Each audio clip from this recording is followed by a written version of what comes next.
It's a good thing he's restarted the series. I'm gonna have to submit this. I'm gonna submit this clip. And now for something completely different. Hey guys, welcome back to the series for week number 15. Let's get started here. We've got Count Emma Chronicles with Luis Dionisio on screen, trying to be clean. However, he's a little bit out of practice, as you would imagine, with being clean. And Karma has a bit of work left to do with him. But maybe he's a bit sick of being the subject of these videos, so trying to be clean at least. So that is quite encouraging. And if he'd remained clean, that, Luis, is an example of a clip that you could have submitted yourself. Because that was, I don't think that you did anything to him. And we're going to go for another overtake here, missed the breaking point. So yeah, a bit of practice to do with being clean, but it is at least encouraging.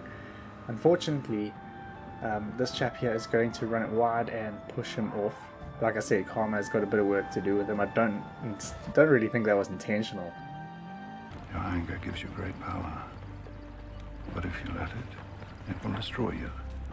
And we need to work on this anger because, I mean, you were looking not like you were looking like entirely the victim in this until that happened. Very, very unfortunate. And then next up at number 7, we've got the one that was in the intro of this video from Jeff. Going to take it a bit further back than his little clip had there. But this guy, I don't really know what ticked him off. I don't think there was anything really that I saw that happened before this. A little bit of contact, nothing major, and he has lost 3 positions as a result of that. So I'm going to fast forward a little bit, getting closer to the time that Jeff was commentating, so he's going to take over shortly. But yeah, keeping it between the lines mostly and just following on, but there is a rage burning deep beneath. Offering him a gap, he's entitled to that. Good job leaving the space. He did get the move done. Whoosh! What a absolute bell end. Oh my goodness. I tell you what, Devin, I'm pretty sure, I know Devin isn't watching. Have I got an entry for you for Idiots of the Week? It's a good thing he's restarted the series. I'm gonna have to submit this. I'm gonna submit this clip. And then moving on to number 6, we are going to be jumping to Tsukuba with Mr. Alloy, and this was just the duration of the first 2 laps, really, kind of out of order, but it was a major incident at every single corner. So let's just jump to turn 2, well, technically turn 3. But yeah, there's another major incident, and then another bit of a side swap there, and we're going to have Mr. Alloy getting punched over for nothing. And then we're going to go to the next corner, or the next braking zone. The one before that was pretty much the only one where there wasn't an incident, and that was the chap from the second corner getting spun around. And even with the leaders, we're going to have push to pass, and going into the first corner, we're going to have another punt, and this time a massive shunt, and we're going to back up, be pretty close to last, get a 3-second penalty, and quit the race. And then next up at number 5, we have got Buggy 22. Now this one really confuses me. This chap is on lap 9. Surely when you're going into a race C, you find out where the pit lanes are. And surely throughout the race, you should see where people are peeling off to, right? And you should certainly notice a fence, a solid fence that indicates that is not the pit lane if the cones didn't do that before.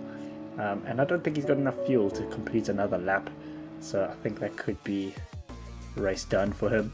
And then next up at 4, we've got Hancock 2020, and this guy getting a bit of bump draft. He doesn't really like that, but the bump draft didn't force him to brake 50 meters too late and go into the corner 30 miles an hour too fast. So let's fast forward a little bit, because through this left-hander we're going to take out our rage and spin the other car and pick up a 5-second penalty for our efforts. And then we're going to jump ahead a little bit, because now we're mad at everyone who really had nothing to do with him the entire race, but still we're mad at them. And then we're going to go up to the left-hander here. We haven't gotten rid of that rage that we expended through the previous corner. Hancock has managed to ghost through everyone here. Not sure how he's managed to do that and everyone else hasn't, but there's still going to be more ghosting. And we're going to have one final attempt here, end up getting our strength used against us, getting spun into the wall. Going to continue to bleed positions and still have that 5-second penalty, and only end up quitting the race, as all brave racers do. And then next up at 3, we are moving to Bathurst. We got a 3-second penalty up ahead, which is about to be served. He's not the person in question, so we're going to get past him. The person in question is in front there, who's also slow because he had a penalty to serve as well.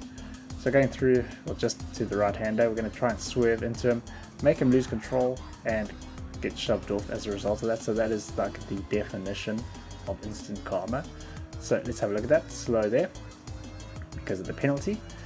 Not too happy about the prospect of getting past and losing 7th place.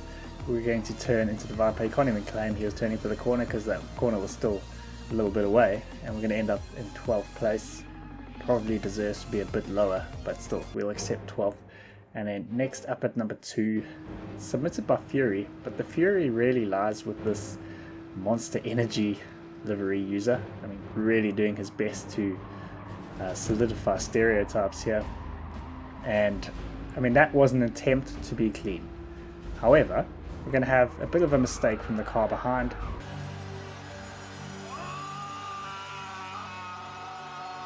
And our rammer cam is active. I really hope this doesn't cause any motion sickness, but I mean, it must be terrible being a rammer because this is what you see all the time. And now we are just mad at absolutely everyone. We're going to go for a punt on that chap. And I mean, we got him, but we're still going to try and get everyone else. So we're going to hit the red one, spin him out the way, and pick up a little bit more of the penalties. So we're going for a record here. We got 10 seconds worth of penalties. Trying our best to get even more blocking people through these corners as we fast forward through them. And then onto the start finish line, going to block some more people. I mean, it's pretty impressive he's able to block so many people, it must be said. But that was not impressive, so let's have a look there. Looked pretty benign, but actually it was pretty pathetic. And one final attempt here, one final failure. We are going to end up well down the pack. And we're also going to end up quitting the race, as you do. So that spared everyone some more ramming and taking the number 1 spot. What is unequivocally the most ironic clip I've ever seen submitted here. 2 punt to passes there on lap 1. Then lap 2, going to crash into a tyre wall, get overtaken, and then push Blue Racer out the way, because obviously that was Blue Racer's fault. You crashed into the wall yourself. But lap 7, Blue Racer is going to do the same thing, and obviously it's a mistake because you did that as well. But no, we're not going to take it that way. We're going to go for a big ram on Blue Racer. That is why it is so ironic, because he did exactly the same thing, but when someone else does it, it's a problem. And then we're still going to be behind Blue Racer. And then coming to the last corner on the final lap, we're going to shove Blue Racer out the way. Again, his power is going to be used against him. Going to get spun out and get overtaken by the one person who hadn't overtaken him yet. Yeah, how do you finish again? Dead last? Oh, yeah, he had a good day, though. Thanks.